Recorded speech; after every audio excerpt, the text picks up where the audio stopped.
But it's a Rover. Yeah, but it's a GTI. Yeah.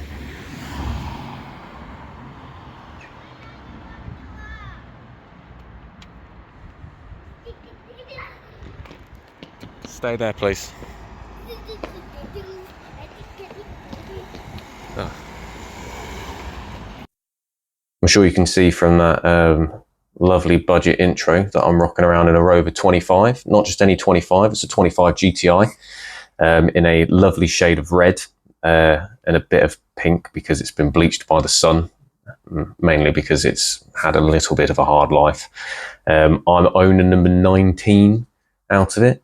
It's a wonderful vehicle. However, when it did turn up, it had a few things that were wrong with it. One, it broke down when I was bringing it back. Basically, I won it in an eBay auction. And I thought, you know what, I'll get the train up there and I'll go collect it. And I was supposed to meet a friend that day. Ironically, he was in a place, Nottingham, and where the car was just above Nottingham. So I thought, you know what, I've won it. It runs, it drives. I'll go up there. I'll pick the car up. I'll pick him up, and we'll drive back to Peterborough, which is where I'm based. And got the train. It's fine. Funnily enough, it was actually on time for once, which was wonderful. Got the car, drove it down the road, and then dashboard went out, conked out. I was like, oh, this is a bit strange. Phoned the guy up who I bought it off, and he kindly enough came, popped over there, had a little look himself because he's got quite a bit of mechanical knowledge. Hooked a battery up to it, a new battery up to it, and was like, oh, that's a bit weird. The battery must have gone flat where it isn't working. So I drove it a bit more, worked completely fine. It's loud because it had one of those lovely, like straight through exhausts, I guess is what they are. So it had no silencer on it. Like obnoxiously loud is what I would quote it as. And it smelled a little fumey, but it's all right. Been sat for a while. I thought, you know what? I'll go pick him up. We'll take it back to Peterborough. It's only an hour's drive. We'll be fine. So I drive to his in Nottingham, which is probably about 10 miles away. Pick him up. We're driving along. Everything's fine until we get to, I think it was the A52. And there's like a set of traffic lights, and the car just cut out. Like dashboard went off and it just cut out, which was quite funny. Well, we were sat in a live lane. Needless to say, they got the AA, called him up. Mate comes out, picks it up, puts it on the back of a flatbed, and then takes it over to a service station. However, because I'd only just taxed and insured it that day on DVLA registrations, it was not coming up as being taxed. So they were telling me, look, because it's not taxed, we can't take it anywhere. So I then had to call up the AA again, get them to, send off an email that had my confirmation of tax on it. Sent that over to them. They said, yep, that's fine.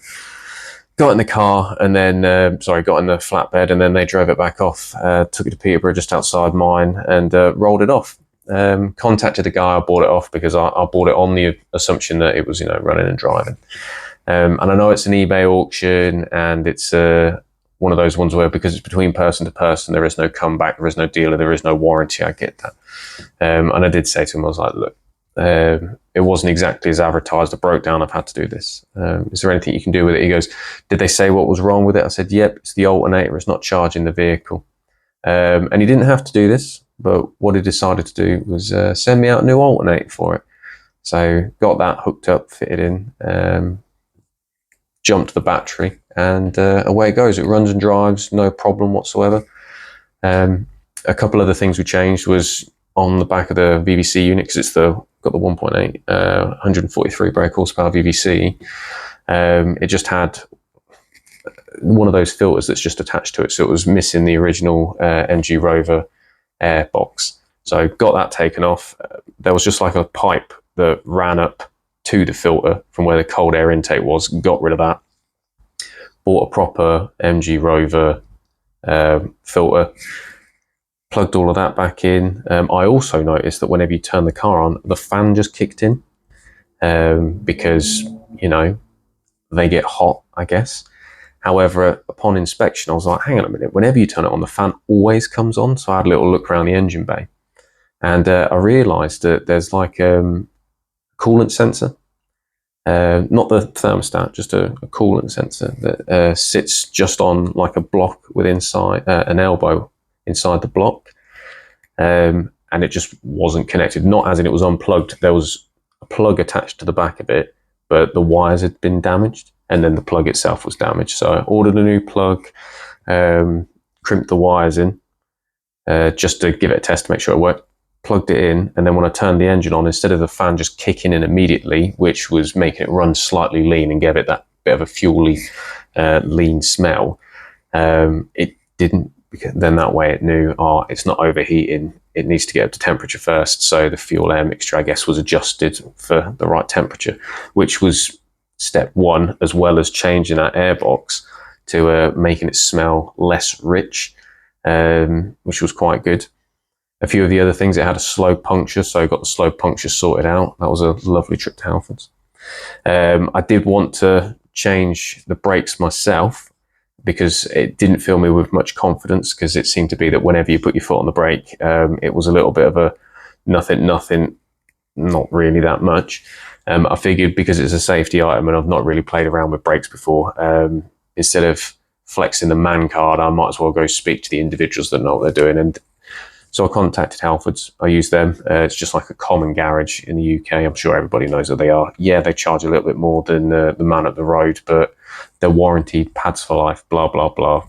Fine. So I spoke to them. I actually had quite an interesting conversation with one of the lads that worked there, because he did say to me, he goes, oh, I used to have a 216 beforehand. And he goes, and seeing this roll in sort of reminded me of that old bubble shape that I had when I learned to drive in the early 2000s. I was like, oh, that's pretty cool. Needless to say, they did say, look, you needed all new discs all around. So it's 2 vented in the front, 2 solid in the back, new pads all the way around as well. And I said to them, look, just do a brake fluid change as well. You might as well get the system bled, get it all done so it's all fresh and clean. It works great, which they have done so. And I must admit, it's made a massive change to the braking capabilities, along with making sure all the tyres were full and that replacement one at the front, which had a gouge on the inside of it. What was also quite entertaining was he said, look, because it's an older vehicle, our apprentice, who was some 16-year-old lad, he got to learn some of the more old school style of mechanics and engineering, because the sliders that hold the pads in and the calipers to it had apparently seized. So what they had to do is get the old torch out and use heat in order to manipulate them to get them out, so they could then be greased and put back in so it would work properly. Which, you know, I'm glad they did it. I'm glad I didn't look at it, because I wouldn't have been able to have done that, despite my my wants and tries. So now it stops well, which is, I suppose, the most important one. It goes. It's still loud.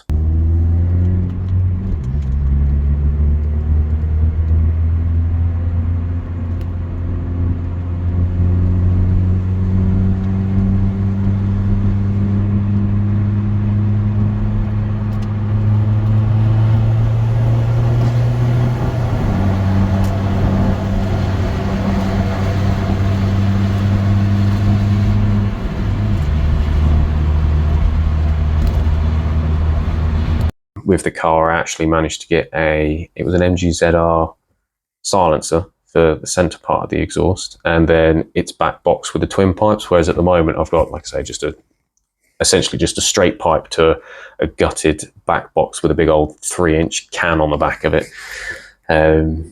Yeah, which not my style. So my mission plan for my next video, which I'm sure you'll see, is me attempting to change the oil, because I feel confident in doing that. I've got my filter, I've got my sump plug, and I've got my fresh oil to change, along with swapping that exhaust out. So I've got my new gasket sealer, and give that a go. Hopefully it goes well.